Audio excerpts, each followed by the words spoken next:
Hello everybody, Smile the DM here, and today we are going to, of course, as the title has told you, make a D&D character. Specifically, 2nd edition Advanced Dungeons & Dragons character. So yeah. So what you're going to need is very simple. All you need is a complete set of die, pencil, and the player's handbook.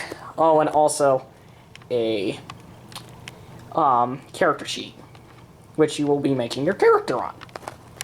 So let me clear this off for a second, and I will dive right in to creating a character. Okay, so the first thing you need to do is roll your ability scores. Now, what they're going to do is they're going to determine the class your character is going to be, and some specific things like dexterity, constitution, for example, will depend on your character. The lower you roll on that one, the more likely he will get illnesses in the game, and that he can easily die through some of the stupidest things. Like if you throw a stick at the guy, he would be passed out. I know, that sounds really ridiculous, but this is back in the day rules. So what you're going to need to even do these ability scores is you're going to need 20-sided die, or D20, and you're going to roll it for each. So you're going to have to roll it 1, 2, 3, 4, 5, 6 times, and each score is going to be basing off your character. But if this rolls, because I want to show you a warrior, which is a class or a non-spellcaster class. So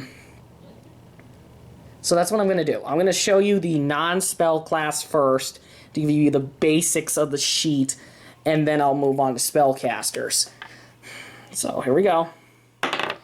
That is, what is that, 16? That is a 16. So that is definitely a warrior right there. Yes, I know. I write like that. Shut up. Oh, God. That went down the wrong place. Okay. 15. Dang, that's not bad.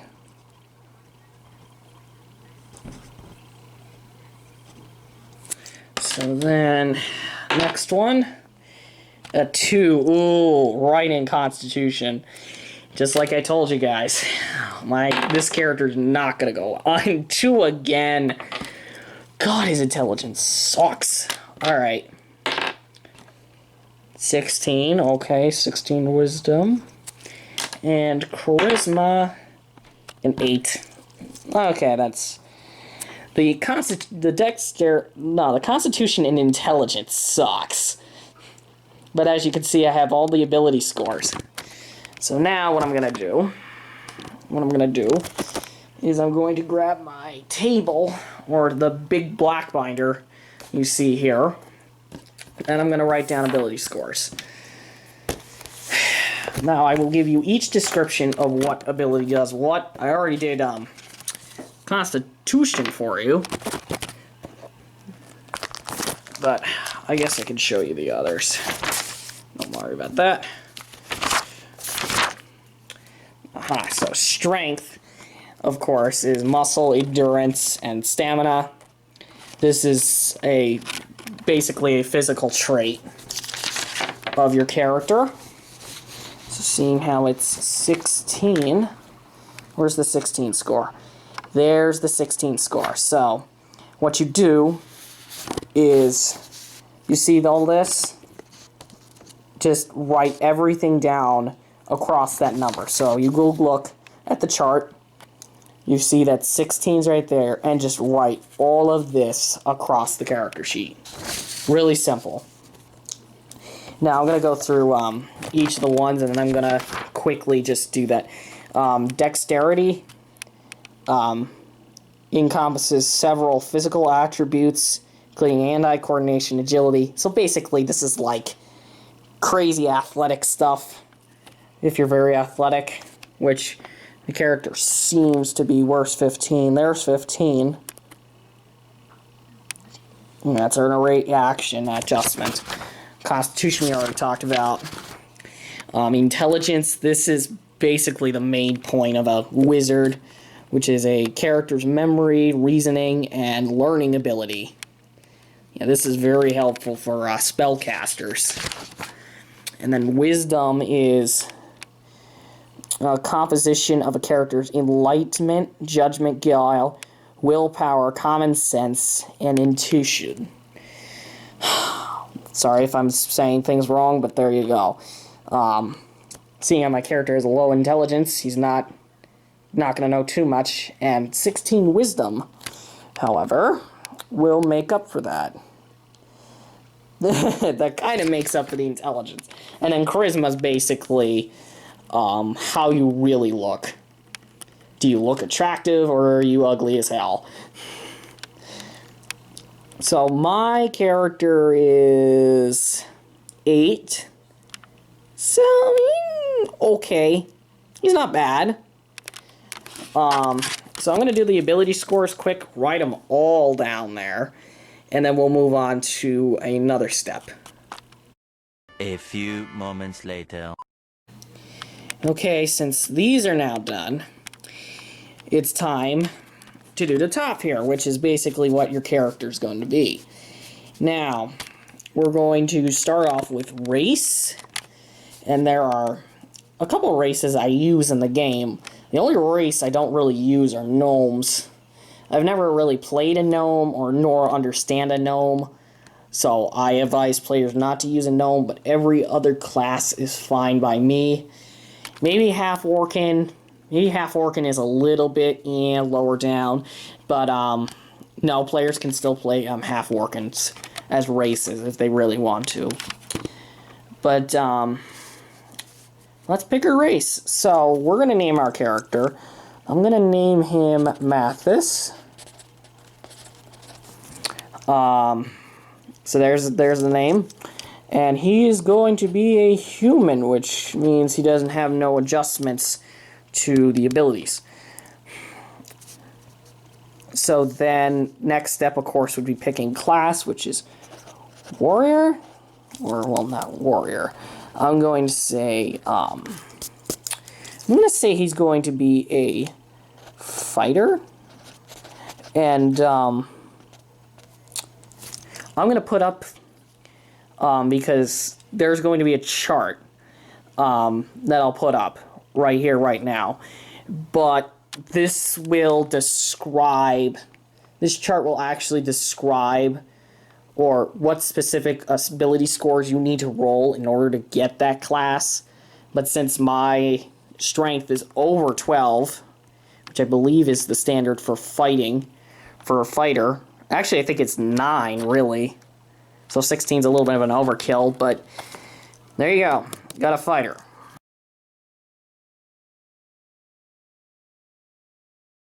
I'm going to put him up to level 1. Then I'm going to do alignment, which means what side are you on? Are you good? Are you evil? Are you neutral? Yes, neutral is a thing. But for this case, since I'm not going to use him, I'm going to say he's going to be true neutral, or TN for short. And then I'm going to put my name right there. Of course, this will be the YouTuber name. But of course, you would put your real name right there, where it says player name. And then we get to customize what, like, homeland. I'm going to say, because I'm also going to include this into the end of the tutorial, would be Paraworld. Now all this. So sex, I'm going to give it a male. Age, I'm going to give him, like, oh god, I'm going to say 35? Seems reasonable. Height would be, I'm going to say 5 feet. I'm going to give him 5 feet. And then I'm going to say weight is 145 pounds. Sorry about that. I'm going to give him brown hair. And I'm going to give him, What color eyes do I want? See, because this is what you do. This is color. This is just picking out a color for your character right there. I'm going to say he's going to have blue eyes. He's going to have blue eyes right there. Okay. So then next would be race/clan. This would be based on, you know, what... I would usually put the race there for a second time. So I would say human here, and then I would say human here normally. So that's what I'm going to do. I'm going to put human in there. So then religion can be any religion based off in the game. So I'm going to say bleh, just to save time. And then I would usually do birth rank next, and then siblings. So we're going to say that he's going to be an only child, so 1 of 1. And then you would put under siblings 0, because he has no other siblings. And that's basic. That's really the basics. Well, starting off a character, really. Next would be movement, and I usually give my players at least 30 movement, which is about 5 squares if you play the tabletop, but if you play the tabletop, because every square is like 5 feet, so that's like, yeah, that's like, no, that's not 5, that's 6 squares, I'm sorry. Sorry for the poor math. Okay, now the saving throws, and there's going to be another thing that's not on the sheets, but Thacos, I'm going to save for later. But right now, next I want to do is hit points.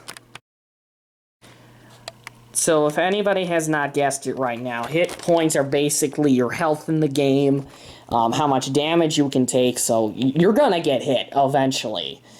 So here we go. I'm going to use simply a d20, but specifically, if you want to go technical here, each class uses individual die. So because I am a warrior, I should be using a d10. But with the monsters, I usually throw up with like 5 hit damage usually. You're going to need a d20. And then you're going to... Oh, sugar. And then you're going to times that number by 2 just to make your life easier. So here we go. That is a 15, so that is 30 hit points. So not bad. It'll take you a while to die. So next we're going to move on to proficiencies. Okay, so proficiencies are basically skills that your character can do. So, like, for example, your character can build fire. Your character can swim if you have the swimming ability, or the fire building ability, or proficiency, sorry. Now, I don't usually mind, but usually when I do it, I allow the players to pick from the general section and their class typage. And it could be any 3 of them. So I always pick at least 3 to start off with. And here's the list. Holy Jesus. That's just general, people. Then we go to priest. Then we go to rogues. Then we go to warrior. Then we go to wizard. Yeah, so not very many proficiencies in, like, specifically the mage classes. But what we're simply going to do is we're going to pick 3 skills. So I'm going to go to general and the warrior, and I'm going to look, see what I want. I think, because of this, I want to do, you know, good skills that I think are going to be useful. So fire building is going to be simple. So what I'm going to do is I'm going to put fire building. There it is.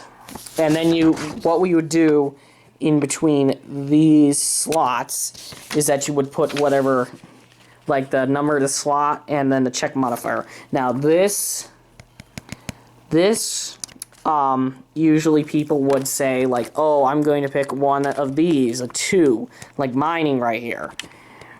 And then that would equal up to, getting one more. But for my case, it doesn't matter. You have to pick just 3 of any of them. So it makes it easier. And also, I don't do the check modifiers for each specific one. Yeah. I'm making the game look a lot easier than it looks. So, in a very quick way. So what I'm going to do is I'm going to pick out 3 skills. I'm going to show them to you really quick. And then we're going to move on to saving throws and what we'll add on here, which will be a Thaco. A few moments later. So these are the skills I picked. I, of course, picked fire building, swimming, and then for my fighter, I picked blind fighting. Now, blind fighting, what that's going to do is if the character, specifically Mathis, if he gets if he gets spat on by some poison in his eyes, then he can still technically see or he can still technically fight if he has this ability. So it's sort of useful in those situations. Now, what I'm going to do is I'm going to first do this. I'm going to write this to the side. It's going to be called Thaco. Now, Thaco is, what are the chances of you getting hit?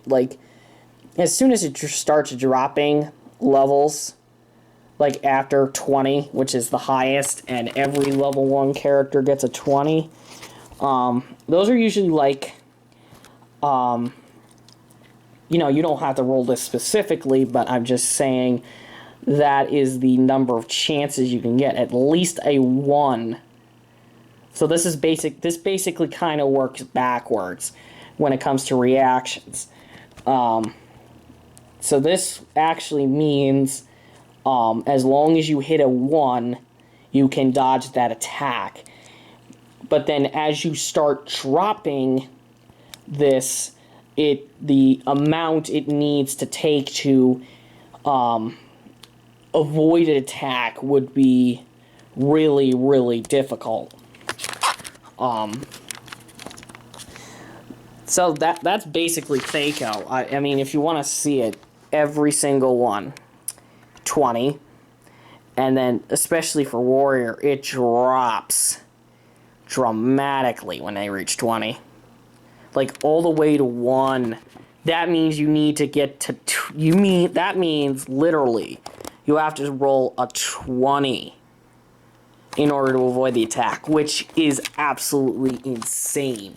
Unless you have a crazy amount of armor, then that kind of helps. So next are saving throws. Now, modifiers, they are always going to be per leveling up, so it's 1 on every single one. And basically what saving throws do are if you avoid specialized attacks. So spells, breathing weapons, paralyzation and poisons, staffs, and then polymorphy. Polymorphy. Good God. But that's really the basis of saving throws right there. And Thacos. So I'm going to put down the saves for a warrior along this column, and basically it's going to be, so you can see warrior, go 1 through 2, and you go through that. I can show you if I can zoom. There we go. I know this is going to be very difficult to see, but there you go. That's the chart. It is a long freaking chart. But there you can see it. You can see it. It's priest, rogue, warrior, wizard. So yeah, I'm gonna put those into the saving throws, and then we're going to go to the next step, which is equipping our character. A few moments later. So now we no longer need this page for a little bit. So let's move on to the back of the sheet. This is the back of the sheet usually. It'll show you henchmen and animal companions, what items you get on quests, your XP, the coins, gems you find, other valuables, your like your supplies, and then your gear. So we're gonna start with coin. Now, normally, based on class, this will differ for each class. So it's a specific die. You can see it right there, and it'll always be gold pieces. Now, here's the equivalent of gold pieces. So there you go.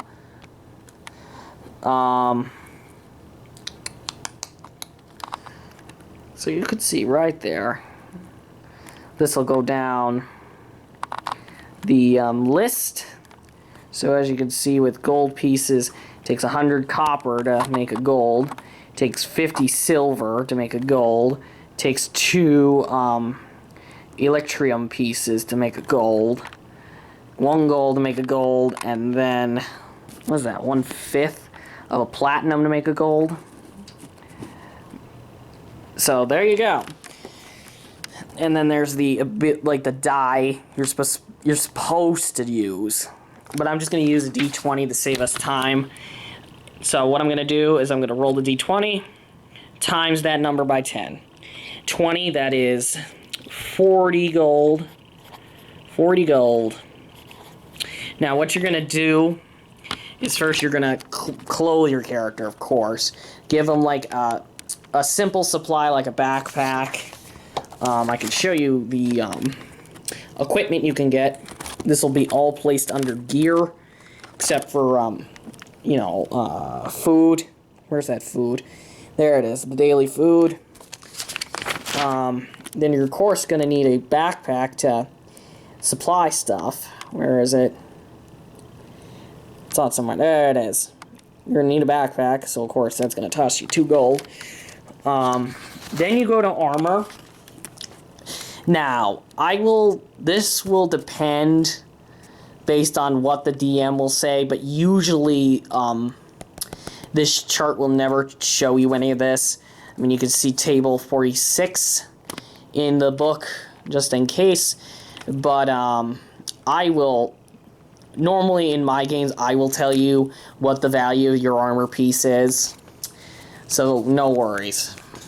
So, once you get armored up, you're next going to get a weapon. Here's a list of weapons. Jesus Christmas. This is like literally 2 pages.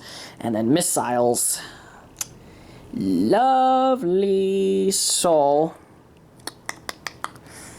there you go. I'm going to pick the stuff I'm going to use for my character, and then I'm going to, come back and finish it, because I think the last thing we need to do is put the armor class and the weapon in. And no, actually, really, that is it. I think that is it. So once I put that stuff on, I'll show you that. I'll tell you what I got. And then a non-mage caster is finished. And then in a little bit, I will show you what a mage or magic user will use. So, like, say, for example, you're going to have a wizard or a priest in your group. So, I will show you how to do those when I come back. 1 eternity later. Alrighty, I'm back. I'm showing you this. So I got a shield, I got body armor, and I got a leather. And that'll equal up to 12 AC, because I always do shields as 2, and then anything else 5, except for dragon scale armor, which is 15. Then I got a sword. This is a one-handed sword, if anybody wants to know. And then I have a regular knife. Then I have, yep, that's what I spent on getting stuff. Oh boy. So I have shoes, I got a knight's sheath, a toga, sword hanger, and then a backpack. And as you can see here with the gold, yeah, this would not start off well to the character. But, anyways, I gotta get rid of this. But anyways, as you basically adventure, you will get gold from players, unless they're really cheap and like using copper a whole lot. So, there you go, I'm broke. But anyways, you would put gear right there, and you would get rid of it as soon as you use it. But then pretty much this is it. Mathis is officially done and ready to go exploring. So each time you level, you would get a new proficiency. The modifier would change based on level. This, I'm not sure if it would change or not. And this, I'm not sure if it'll change or not. It bases itself on class and what level you're at. And then other than that, that's it for a regular player, a actual non-caster. So now we're going to move on to the caster here, which I will show you in a second. So much later that the old narrator got tired of waiting and they had to hire a new one. Okay, I'm back with my wizard character. Now, you're going to need this, and I, of course, also have a wizard spellbook myself, based off of the book here. But I will show you each of the classes that can actually do this. So there you go. Warriors, paladins, and eventually rangers will learn spells. In wizards, they'll all spells. Priests, they do all spells. And later on in a rogue, if you play a bard character, you'll get to use spells. But then this is Sayuvis. She is a elf. Oh crap! I'm going to make her a wizard. I apologize for that little mistake right there. As you can see, her character's pretty much done. Of course, you can see that this is not. Like, seriously, this is not one character. Yeah, and I got dino scales. This is not one character that you're going to want to... that I'm not taking really too seriously, but I'm going to use it for my Paraworld game. They won't know about it. So everything pretty much is the same, except her stats are different. I'll compare to Mathis's, so... because they are very much different. And here are their stats. So as you can see, Mathis is stronger and has slightly more dexterity than her. A little more wisdom, and a lot more wisdom than her. Yeah, actually, no, sorry, a little bit more wisdom. But she, on the other hand, has better constitution, better intelligence, and she's way prettier than him. So, yeah, because she's a female right there, you can see that. See that crap? But what you're going to do, there's a separate sheet, but I just like using my spell book, so, or taking a piece of paper, writing the character's name, and then put spells. Now, normally, you get spells based on level. So since she's level 1, she can get any of the first level wizard spells. Here they are. I mean, it's a bunch of pages of wizardry spells. Some of them are pretty cool, some of them are not. But you get the gist. But then in the player handbook here, if I can scroll over to the pages there. Aha, here we are. Wizards. As you can see right now, good darn it. Ah, darn it. There are the priest spells. Yay, look at all the priest spells. I have no time to sit around and do spells, but there they are. I'm going to pick out the spells. I'm going to tell you about each of the spells that I gave to her, and we will move on then to specifically the tactics I'm using for my Paraworld game. A few moments later. Okay, so what I'm going to do is I actually picked Charm Person. You can see all the stuff, area of effect, which is 1 person, casting time, the buff, and then the range, special. And what Charm Person really does is that 1 person on the field can actually like this character, and then the character can control the specific person to do what he or she desires. So since she is beautiful, and the fact that she can learn this means that almost like 80% of the time the person will actually fall for it, unless they specifically have a really high intelligence or wisdom in order to block. Yeah, no, it is on wisdom, in order to block that ability for its use. So that's pretty much it. If you have like a paladin or a druid or a bard, you would go under, I think you would go under priest spells. But pretty much this is it. I mean, the non-player is very similar to the magic user. Well, the non-magic user is very similar to the magic user, except that the magic users get their spells.